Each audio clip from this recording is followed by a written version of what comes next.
हाँ जी बेटा, आज हम पढ़ेंगे थर्मोडायनामिक सेकंड लॉ। ठीक है, सेकंड लॉ ऑफ थर्मोडायनामिक। कल हमने पढ़ा था हीट इंजन। ठीक है, इंजन के टाइप्स क्या हैं वो आपके हैं नहीं, लेकिन मैं कोशिश करूँगा कि मैं उनके बारे में भी आपको बता पाऊँ। और क्योंकि इंजन का जो नॉलेज है ना, आपको बीटेक में बड़ी अच्छी खासी मिलने वाली है, क्योंकि कहीं पे भी किसी भी मैकेनिकल फॉर्म को आजकल पढ़ने के लिए इंजन ही इक्विपमेंट बचे हुए हैं, बने हुए हैं। हर जगह पे सिर्फ और सिर्फ इंजन की प्रॉपर्टी काम करती है। आपके घर में, बाहर, डेली लाइफ में बहुत यूज़ हो गया है इसका, इसलिए इसको पढ़ना पड़ता है। चलो, second law of thermodynamic.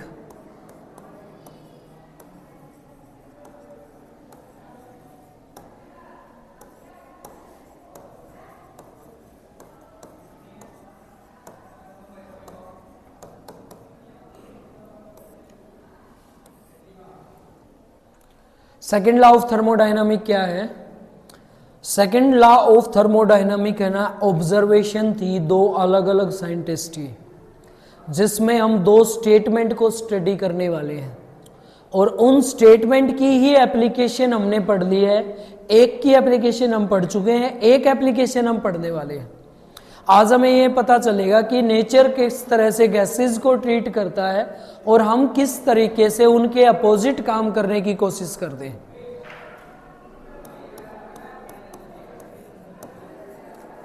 Second law of thermodynamic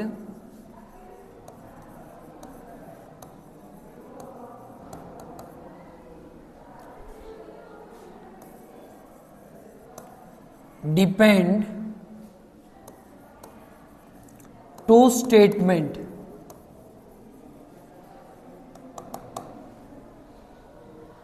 first जो स्टेटमेंट है वो क्या है? उसको बोलते हैं Kelvin Planck statement.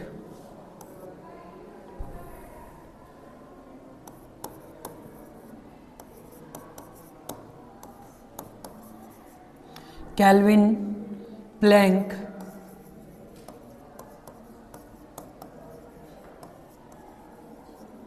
Statement. Kelvin नाम का जो साइंटिस्ट था ना, इसने एक स्टेटमेंट दी थी, जिस स्टेटमेंट के अकॉर्डिंग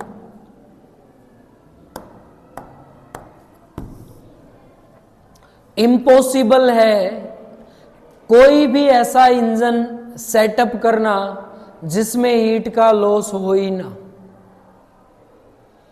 इम्पॉसिबल है, जो हम हीट को ट्रांसफर नहीं कर रहे थे, सोर्स से हीट ली किसने? सिस्टम ने, और सिस्टम ने उसको किस में चेंज कर दिया?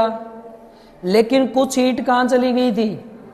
सिंक के पास, थर्ड जो सेकंड सोर्स था उसके पास गई। क्यों? क्योंकि हीट हमेशा ट्रांसफर होती है हाई टेम्परेचर से लोअर टेम्परेचर की तरफ।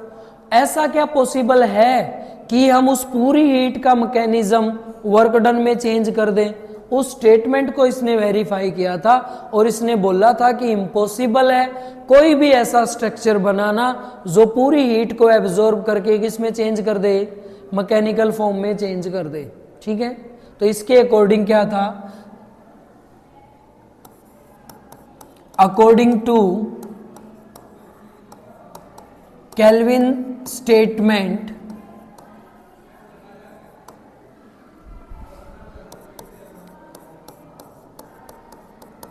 impossible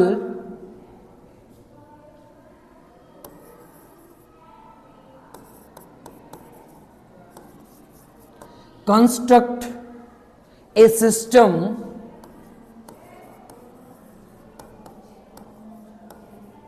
to complete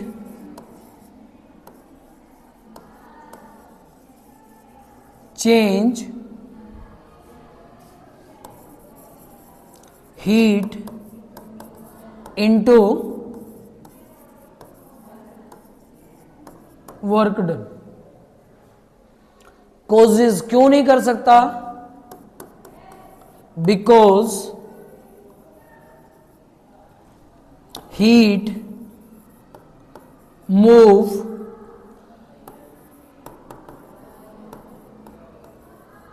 higher temperature to lower temperature.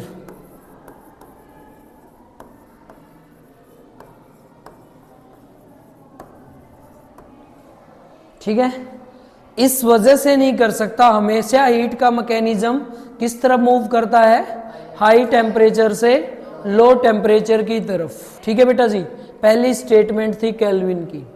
इसी स्टेटमेंट के ऊपर इसी की एप्लीकेशन कहाँ यूज की गई, हीट इंजन में।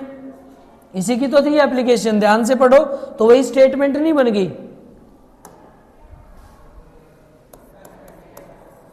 Heat engine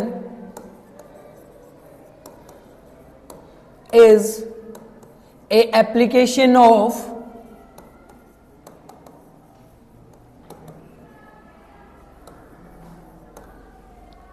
Kelvin-Planck statement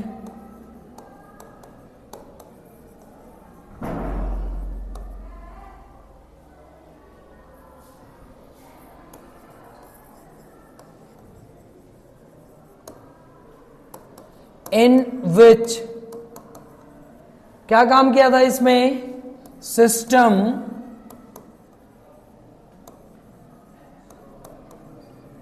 absorb heat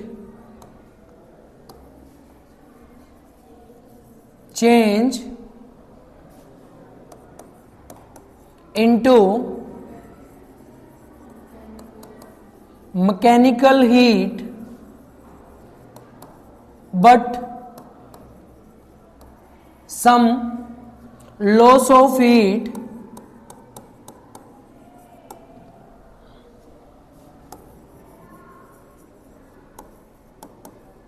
sink into cold source। किस में चली गई थी ये, बोलो ये था कि नहीं था। सिस्टम बना दे बेटा जी इसका, ये था जिसका टेम्परेचर T1, क्या बोलेंगे इसको, सोर्स S1, इधर से हीट चली Q1, ये इंजन, यही तो था सिस्टम जिसको इंजन बोल सकते हो, सिस्टम बोल दो कोई बात नहीं। इसने क्या किया, इस तरफ हीट निकाली और क्या हो गया, वो वर्क डन।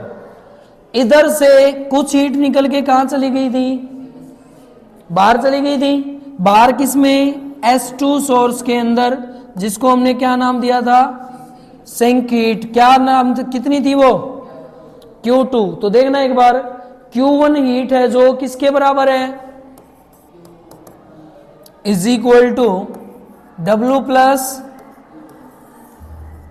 है क्या नहीं, कुछ तो कहां थी, वर्क डन में, और कुछ कहां चली गई, कितनी हीट का लॉस हुआ,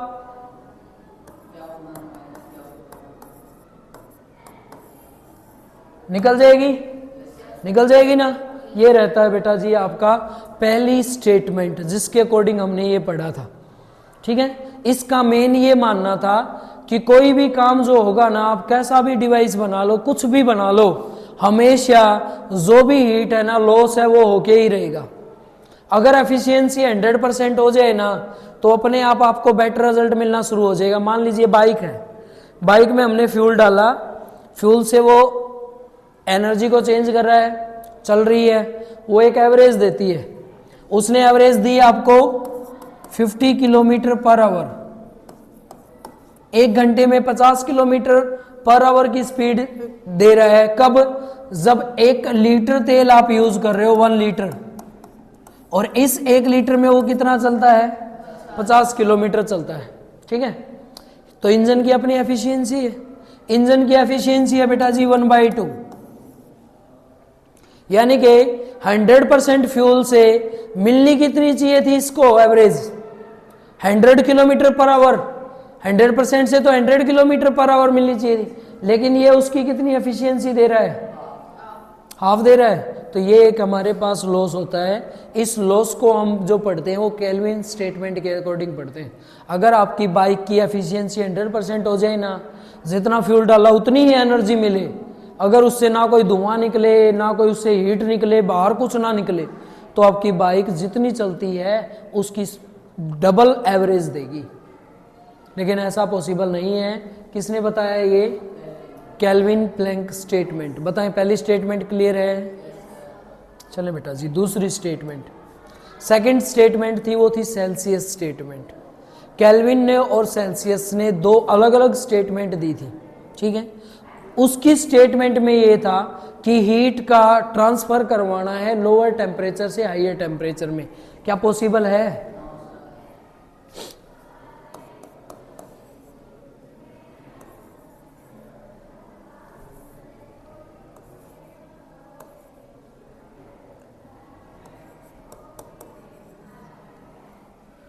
Celsius statement,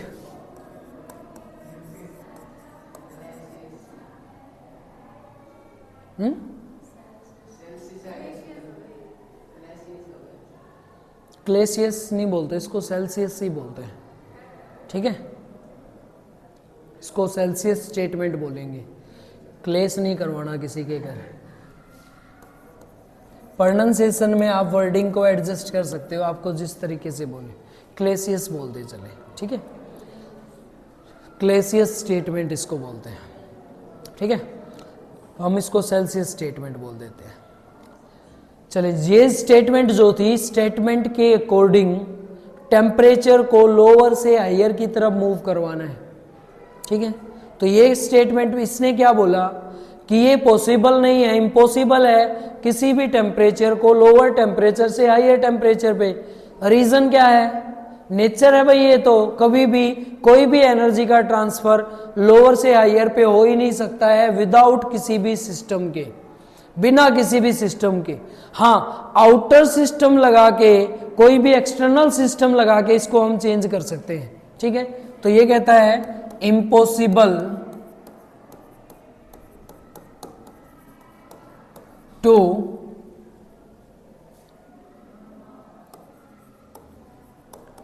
moving heat lower temperature to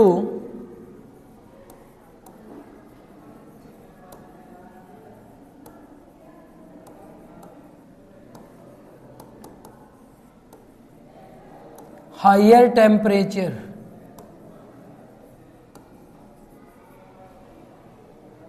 ठीक है,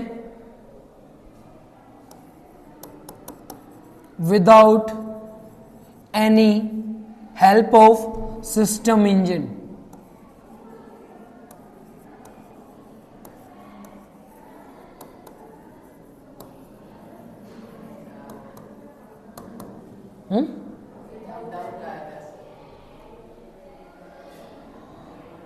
विद लिख दिया,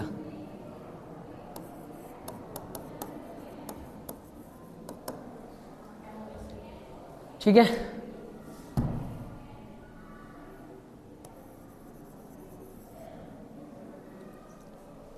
किसी भी हीट को बेटा जी आप इंटरचेंज नहीं कर सकते हैं lower temperature to higher temperature. इसकी एप्लीकेशन थी वो है रेफ्रिजरेटर, फ्रिज। फ्रिज का काम क्या होता है?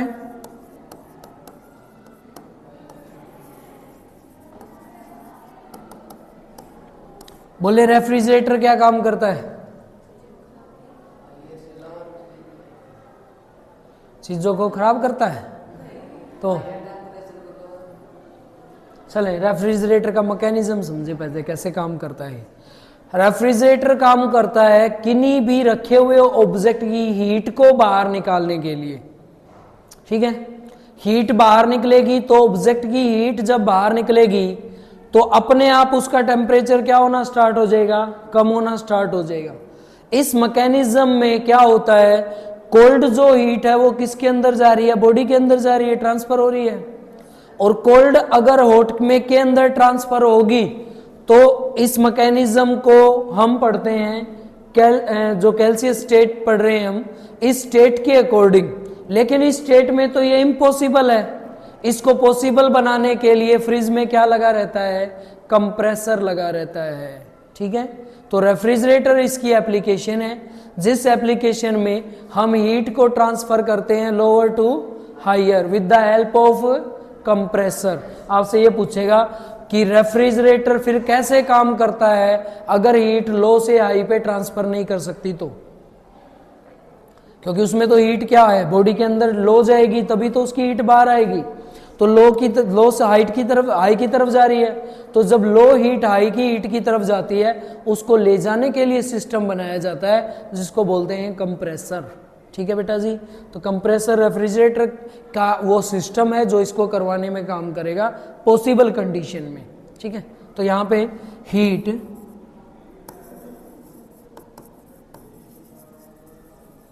ट्रांसफर lower temperature to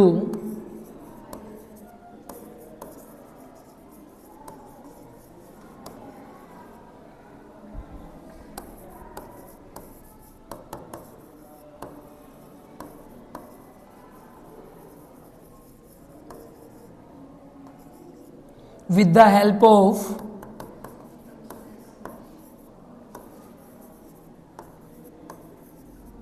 यहां पे बोलना है एक्सटर्नल सिस्टम।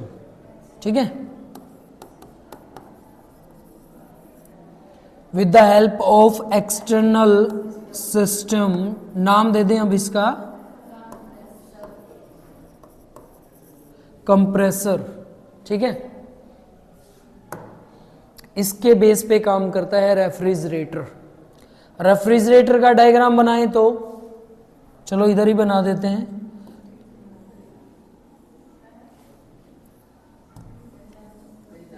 घर वाला फ्रिज थोड़ी बनाना है।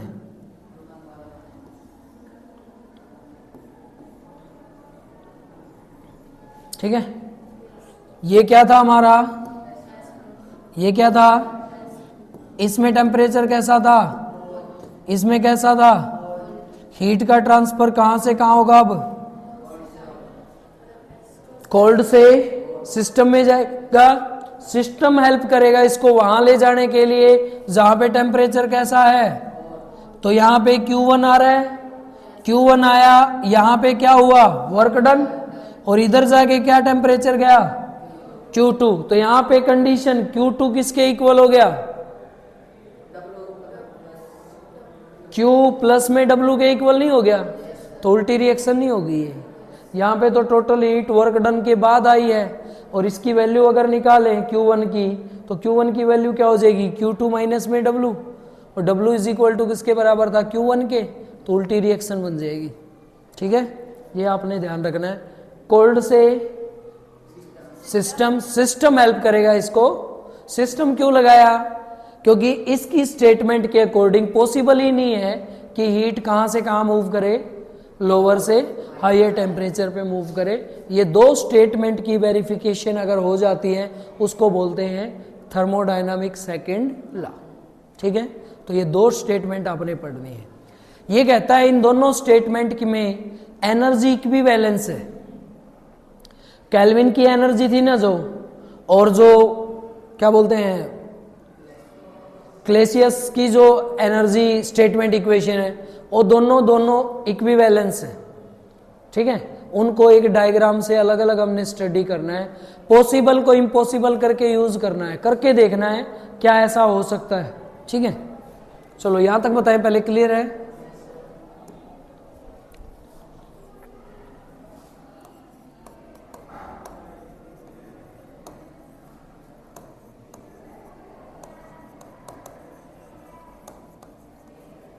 Energy equivalence in both statement, दोनों स्टेटमेंट में एनर्जी को इक्विवेलेंस करना है। पहली स्टेटमेंट में क्या था,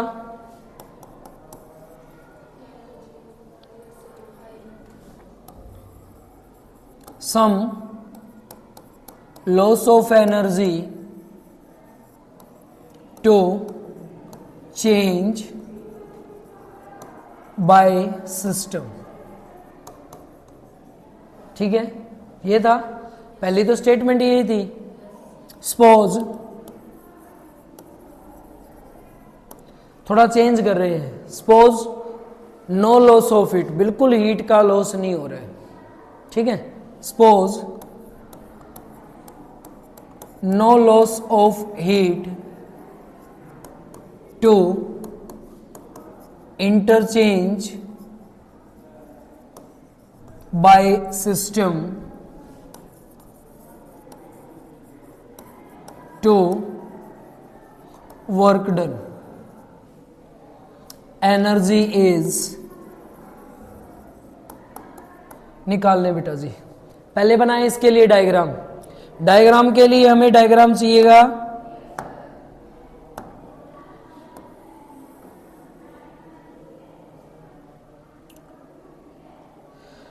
ये है सोर्स S1,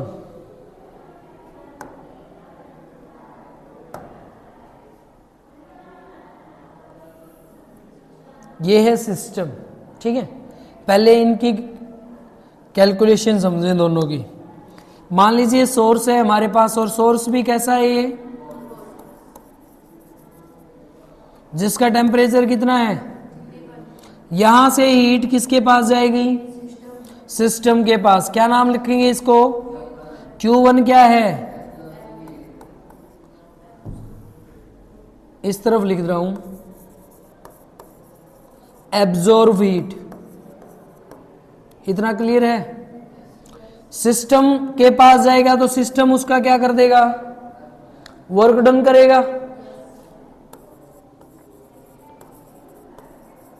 वर्क डन को क्या लिखते हैं, ये लिख दिया W। अगर ये पूरी हीट का ट्रांसफर करेगा तो W इज इक्वल टू किसके बराबर है, Q1 के बराबर नहीं हो जाएगा भाई, उसने पूरी हीट का क्या कर दिया, ट्रांसफॉर्मेशन कर दिया। तो इसको बोलते हैं इम्पॉसिबल स्टेटमेंट, क्योंकि ऐसा तो पॉसिबल है ही नहीं। क्या ऐसा पॉसिबल है, नहीं है, तो इसको बोलेंगे इम्पॉसिबल इंजन। ऐसा हो नहीं सकता, पर हमने जबरदस्ती से ले लिया है, ठीक है। तो इस स्टेटमेंट में इम्पॉसिबल स्टेटमेंट चलती है, करके देखेंगे, प्रूफ हो जाएगा तो ठीक है, नहीं होगा तो भाई होना कुछ जाना है ही नहीं इसमें। ये ले लिया, ये सिस्टम इंजन है आपके पास, तो इसको इंजन बोल दें। ये लो, यहां से हीट आ गई, ऐसे हीट आ रही है वर्क की फॉर्म में, ठीक है। इससे इस सिस्टम को ना आपने ऐसे बढ़ा के लेना है पूरा यहां तक। ये पूरा सिस्टम है, पूरा सोर्स है, ठीक है। हॉट सोर्स है ये आपका, जिसका टेम्परेचर है T1, पूरा ले लेना डायग्राम में। यहां पे लगा दिया रेफ्रिजरेटर सिस्टम। पहले कौन सा सिस्टम लगा रखा था, इंजन के लिए, अब की बार लगा दिया रेफ्रिजरेटर के लिए। रेफ्रिजरेटर वाला सिस्टम है वो पॉसिबल है, क्योंकि उसमें तो इंजन की हेल्प से हम जो आ रही हीट है उसको कहां ट्रांसफर कर देंगे, हॉट की तरफ कर देंगे कि नहीं, ऐसे। तो इसको बोलते हैं पॉसिबल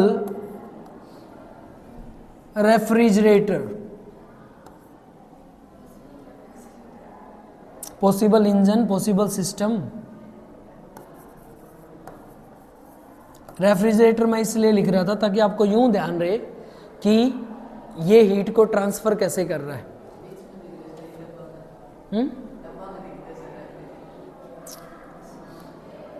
ये ले भाई रेफ्रिजरेटर, ठीक है। फ्रिज, चले बेटा जी, फ्रिज को हीट कहां से चाहिए, कोल्ड सोर्स से, तो नीचे एक सोर्स और लगाना पड़ेगा जिसमें कोल्ड हीट हो, कोल्ड टेम्परेचर हो। तो यहां पे अब कहां बनाए, ये तो डायग्राम गड़बड़ में आ गया। हाँ?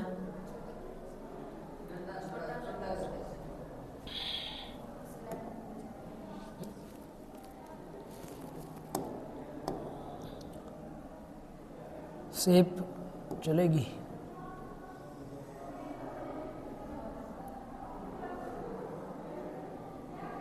ये लो, ठीक है। ये है आपका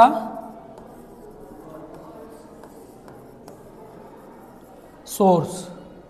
और हीट कहां से कहां ट्रांसफर हो रही है? इस हीट को नाम दे दिया हमने Q2, ठीक है। कोल्ड से कहां जाएगी? सिस्टम में। सिस्टम इसको कहां पहुंचा देगा? इसको नाम दे दिया Q डैश। क्या नाम दे दिया इसको? पूरी दोनों थ्योरम एक में आ गई। देखो इधर से, इधर तो ये वाला सिस्टम आ गया, पहली यूनिट, पहली स्टेटमेंट प्रूव हो रही है। इधर देखना, एक हीट ये और वर्किंग वाली भी आ रही है, ये कौन सी बन रही है? सेकंड स्टेटमेंट बन रही है। तो दोनों स्टेटमेंट का प्रूव करती है यहाँ पे। इनसे हमें हीट निकालनी है। पहली observation, work done is equal to किसके बराबर है? फर्स्ट स्टेटमेंट, सही है। किसके according? System engine, heat engine के अकॉर्डिंग। जब हीट अगर कंप्लीटली इसके अंदर जाती है तो पूरी हीट बाहर निकालेगा, उसके according W is equal to किसके बराबर है? Q1 के। सेकंड स्टेटमेंट रेफ्रिजरेटर की पढ़ो। अब रेफ्रिजरेटर में Q डैश किसके बराबर है? वर्क डन प्लस में Q2, ये लो, वर्क डन प्लस में Q2 इज इक्वल टू किसके बराबर है? Q डैश के बराबर है, ठीक है। ये इसके बराबर है।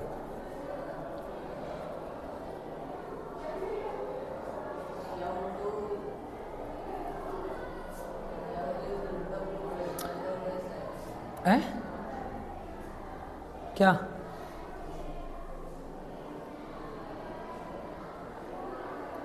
सेकंड स्टेटमेंट भाई, ठीक है भाई। ये Q डैश जो आ रही है, इस Q2 का ही तो इंटरचेंज है।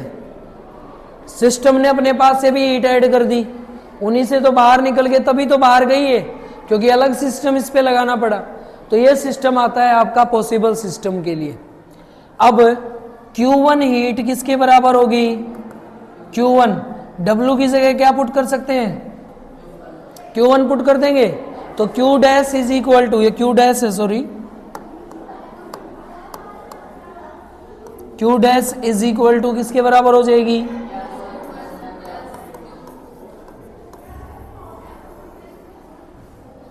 यानी कि टोटल हीट इन दोनों हीट के सम के बराबर है। दोनों मैकेनिज्म फॉलो हो रहे हैं। वह वर्क किसके बराबर था? Q1 plus Q1 minus Q2 के था। यहाँ पे टोटल हीट जो आ रही है, वो टोटल हीट इन दोनों हीट के क्या है? बराबर है। यहाँ से एक स्टेटमेंट फॉलो होगी। जब इम्पॉसिबल कंडीशन में पॉसिबल सिस्टम के साथ कनेक्शन किया, किसका? इंजन का रेफ्रिजरेटर के साथ। सेम करना है अब उल्टा करके, रेफ्रिजरेटर को लगाना है किसके साथ? पॉसिबल इंजन के साथ। ये तो इम्पॉसिबल था, इंजन में पॉसिबिलिटी क्या होती है? तो इस स्टेटमेंट को बोलते हैं, पहले कौन सी स्टेटमेंट थी ये वो एनर्जी कन्वर्जेशन स्टेटमेंट है जिसमें दोनों की एनर्जी को इक्विवेलेंस किया जा सकता है। प्लैंक के साथ क्या बोलते हैं उसको? केल्विन के साथ क्लेसियस की स्टेटमेंट को, ठीक है। सेकंड बेटा जी, उल्टी करनी है अब की बार वापिस, ठीक है, वो वाली उल्टी नहीं। सेकंड स्टेटमेंट, जब रेफ्रिजरेटर पॉसिबल हो, सॉरी इम्पॉसिबल हो, और चलें, ये तो हो गया आपके पास सोर्स।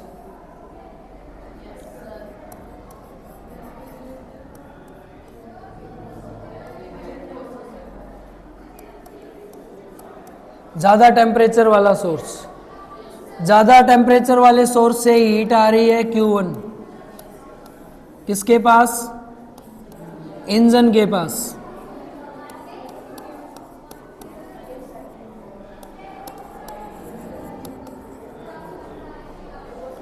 इसके पास हीट आएगी तो कितनी? Q1। Q1 से ये क्या कर देगा? Work done. और कुछ हीट यहां से लॉस होके कहां चली जाएगी? कौन से सोर्स के पास? इस हीट को क्या बोलते हैं? Q2, ठीक है, ये है। और यहां पे हमने लगा दिया कैसा रेफ्रिजरेटर? इम्पॉसिबल।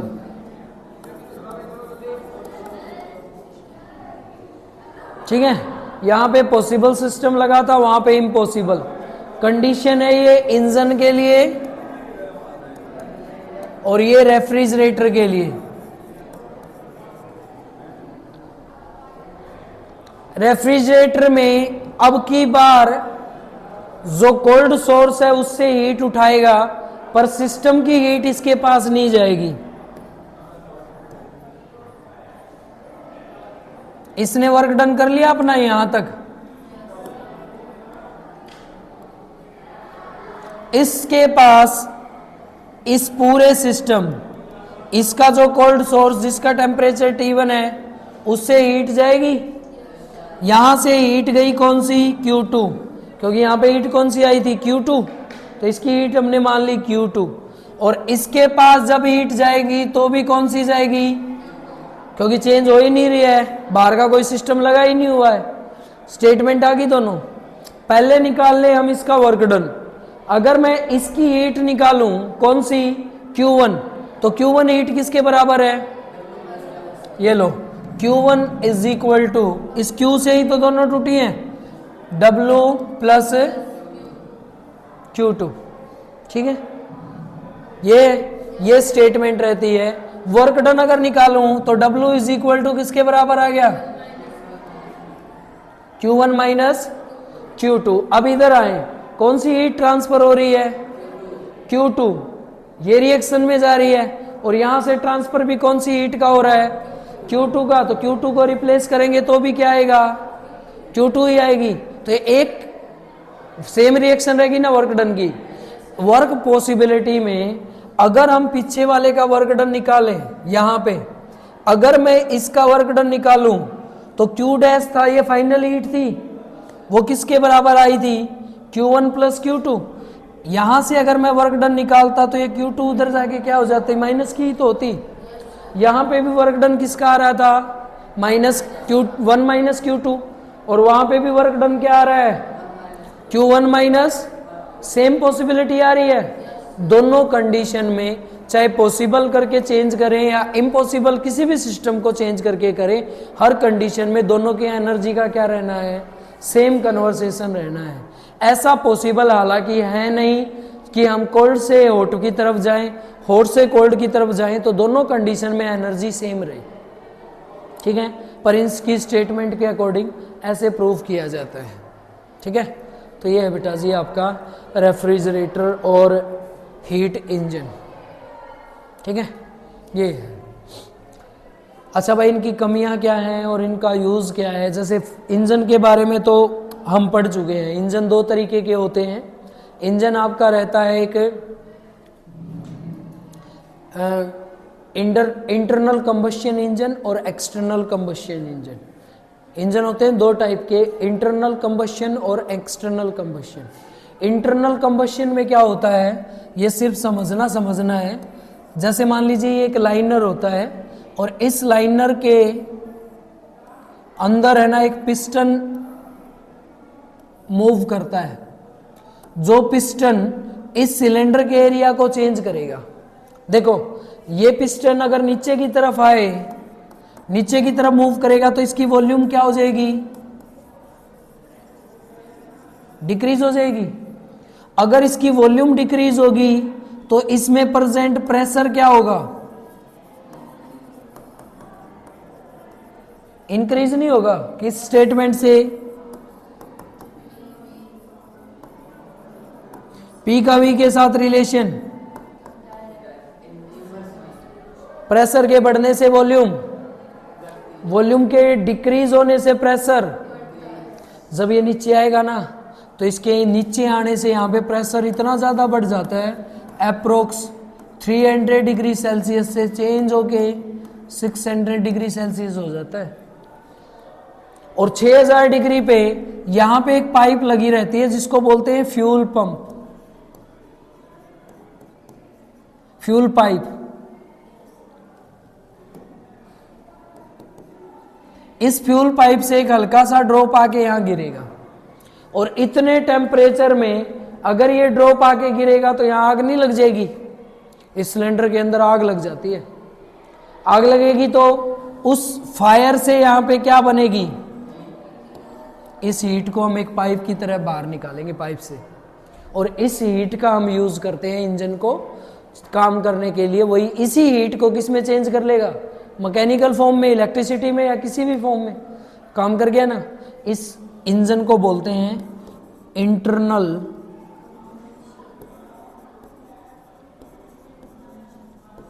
कंबशन इंजन, ठीक है। और एक होता है एक्सटर्नल कंबशन इंजन, जिसमें बाहर हीट जलाई जाती है, सिस्टम उस बाहर की हीट को यूज करेगा, उसी को चेंज करने का काम करता है, उसको बोलते हैं एक्सटर्नल कंबशन। जैसे कि कोयले से चलने वाली ट्रेन, कोयले से चलने वाली ट्रेन में क्या करते हैं, बड़ा सा एक चैम्बर होता है, उसमें कोयला फेंके जाते हैं, मूवी में देखा हो तो फेंकते हैं, उसमें आग जलती रहती है। तो बाहर जल रही है ना वो आग, उस आग से पूरी हीट को निकालते हैं, उस हीट को यूज करते हैं, फिर इंजन में लेके जाते हैं। स्टीम इंजन वगैरह होते हैं, ये सारे इसी प्रिंसिपल पे काम करते हैं, ठीक है। फिर आ जाओ रेफ्रिजरेटर पे। रेफ्रिजरेटर जो सेकंड स्टेटमेंट थी, फ्रिज जो आपका काम करता है, उसका मेन पर्पस किसी भी चीज को ठंडा करना नहीं है, वो किसी भी यूनिट को कोल्ड नहीं करता है। उसका काम सिर्फ इतना है कि कंप्रेसर की हेल्प से जो सामान उसमें रखा हुआ है ना, उसकी हीट को बाहर निकाल दे बस। अगर उसकी हीट बाहर निकल जाएगी तो अपने आप उसका टेम्परेचर क्या हो जाएगा, कम हो जाएगा। तो कोई पूछे ना फ्रिज में रखी हुई चीजें ठंडी होती हैं क्या, तो फ्रिज में रखी हुई चीजें ठंडी नहीं होती। फ्रिज का काम उनको ठंडा करना नहीं है, फ्रिज का काम तो उसकी हीट को बाहर निकाल देना है। फ्रिज में एक एक्सटर्नल सिस्टम काम करता है जो इम्पॉसिबल कंडीशन को पॉसिबल करने की कोशिश करता है। क्या ये 100% सही करता है, तो ये 100% उस वर्किंग को नहीं कर पाता है, जिसकी वजह से टाइम लगता है उसको ठंडा होने में। अगर 100% काम करता तो क्या होता, चीज रखी एकदम से हीट बाहर निकालो ठंडी, है ना। पर ये ऐसा नहीं करता, ये धीरे धीरे काम करता है। कंप्रेसर कैसा होता है, कंप्रेसर देखा है फ्रिज में, फ्रिज का पीछे वाला हिस्सा देखा है किसी ने, पीछे देखोगे ना तो फ्रिज के नीचे एक मटका सा रखा मिलेगा आपको। उस मटके से में फ्यूल भरा पड़ा है बहुत ज्यादा, उस मटके को बोलते हैं कंप्रेसर। फ्रिज में सही और गलत होने वाला वही है बस, ठीक और खराब जो रहता है ना वो वही है। वो खराब फ्रिज खराब, वो ठीक फ्रिज ठीक, वो खराब होगा नहीं, उसमें कुछ है ही नहीं खराब होने का, उसमें तो फ्यूल भरा है, तेल भरा है, और तेल का क्या खराब होना है। खराब होता है उसके बाहर लगा सिस्टम। ये होता है यूं, इस टाइप का एक मटका सा आपको मिलेगा, बाहर से आपको पूरा सर्कल मटका दिखेगा, इसमें भरा हुआ है फ्यूल। इसके सिस्टम को कंट्रोल करने के लिए यहाँ पे 2 वॉल लगी रहती हैं जो कनेक्शन देती है इलेक्ट्रिसिटी का। इसके साथ आपके फ्रिज में ना, जैसे ये फ्रिज का बॉक्स है, इस फ्रिज का आपने दरवाजा खोला, ऊपर चैम्बर आइस वाला है, इस चैम्बर में देखना एक वायर आई हुई होती है, ऐसे एक वायर बस, कभी ध्यान से देखना, आपको अंदर सिर्फ एक वायर मिलेगी यूं। आज देखना फ्रिज में घुस के, ठीक है। इस वायर वायर का मतलब पाइप है, वो छोटी सी पाइप। वो पाइप क्या काम करती है, यहां से इसकी जो ज्यादा टेम्परेचर है ना टी, उसको बाहर कर देगी। तो यहां का टेम्परेचर कहां निकल जाएगा, बाहर। अपने आप अंदर का टेम्परेचर कम होना शुरू नहीं हो जाएगा। ये इस प्रिंसिपल पे काम करता है। तो ये क्या काम करता है फिर, यही वो काम करता है। इसके अंदर से वो पाइप डली हुई है, इस पाइप से हीट आएगी ना तो इसके अंदर आएगी, और इस हीट को ये क्या हो जाएगा, ये गर्म हो जाएगा। इस गर्म हीट से बिल्कुल फ्रिज के बैक साइड में यूं वायर नहीं लगी रहती, इन वायरों में ये फ्यूल दौड़ता है। और जब इन वायरों में से दौड़ेगा तो ये वो जो वायर बाहर पाइप लगी हुई ना, वो पाइप है आपकी हीट एक्सचेंजर, जो हीट को कहां निकाल देती है, बाहर। इसलिए फ्रिज को जहां रखोगे वहां थोड़ी सी क्या बन जाती है, गर्मी के ठंड हीट बन जाती है वहां। अगर बंद कमरा हो तो अच्छी खासी हीट बन जाएगी। तो वो हीट बनने का रीजन है, अब हीट कहां आ गई है, बाहर। वापिस से ऑयल क्या हो जाएगा, ठंडा हो जाएगा ना। तो सारी हीट कहां आ गई, फ्रिज की रूम में आ गई बाहर, अंदर क्या रह गया, फिर ठंडी चीजें रहेगी। तो इसी वजह से इस पर्पज पे वो जो काम करता है वो सारी चीजें क्या हो जाती हैं, कोल्ड हो जाती हैं। ठीक है, तो ये रहता है बेटा जी आपका कंप्रेशर।